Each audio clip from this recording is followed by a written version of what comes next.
Bonsoir, c'est Pierre et aujourd'hui je vous donne mon avis sur The Mist.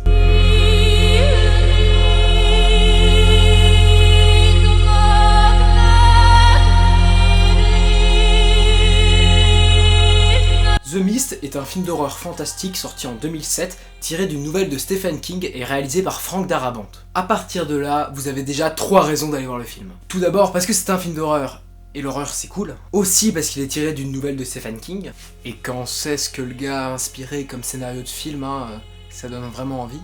Et enfin car ce film est réalisé par Frank Darabont, qui est quand même le réalisateur de Les Évadés et La Ligne Verte, 2 grands films. Petit résumé simple de l'histoire. Après avoir subi un violent orage, les habitants de la petite ville de Bridgeton, aux États-Unis, doivent faire face à une brume qui descend lentement de la montagne vers la ville. La brume se met à recouvrir petit à petit toute la ville, ce qui fait qu'un groupe d'habitants va rester coincé dans un supermarché en attendant que la brume se dissipe. Et ils vont vite découvrir que des phénomènes surnaturels se produisent dans le brouillard, et donc ils vont devoir rester cloîtrés pendant un petit bout de temps.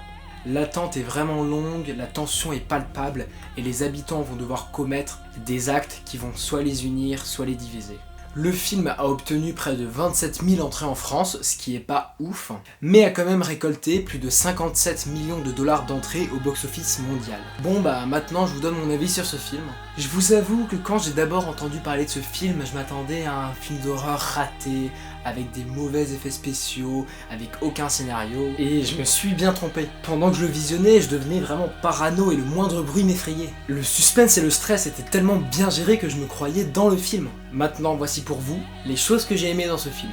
Bon bah comme je l'ai dit précédemment, j'ai beaucoup aimé la tension qui est véhiculée dans le film. On n'a qu'une seule envie, c'est que les personnages s'en sortent. C'est vraiment stressant et flippant. J'ai aussi apprécié le réalisme de l'intrigue. Malgré les événements surnaturels, on arrive à rester ancré dans l'histoire. Et puis par-dessus tout, j'ai adoré la fin.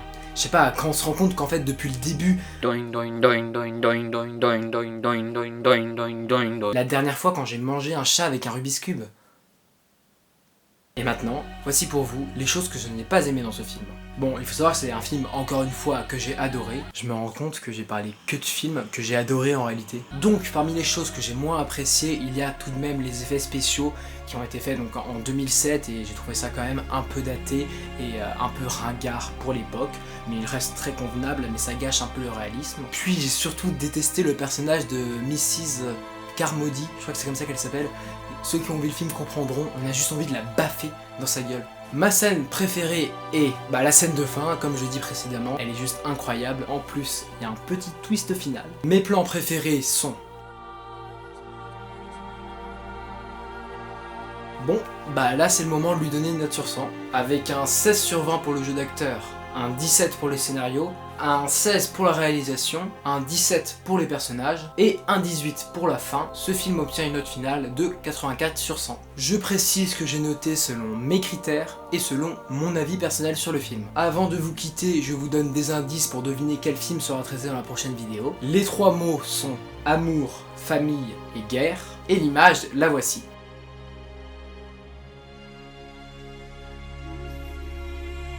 Comme petite nouveauté, au lieu de vous donner une image tirée du film, je vais vous donner une image en minimalist poster que j'ai fait moi-même.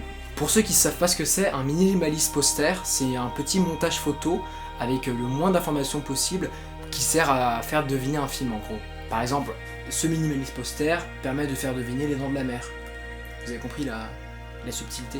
Et donc à chaque fois j'en ferai un, je ferai un petit montage sur Photoshop pour que vous puissiez deviner quel est le film traité. Étant donné que je vais pas le laisser pendant très longtemps, il faudra faire pause. Voilà, donc j'espère que j'ai pas été trop clair sur le film qui sera traité, parce que quand même c'est très facile, en plus c'est un grand film et c'est l'un de mes films préférés. Donc la prochaine fois j'essaierai d'être un peu plus flou. Voilà, bon la vidéo est terminée, et moi je vous dis à bientôt pour d'autres. Salut!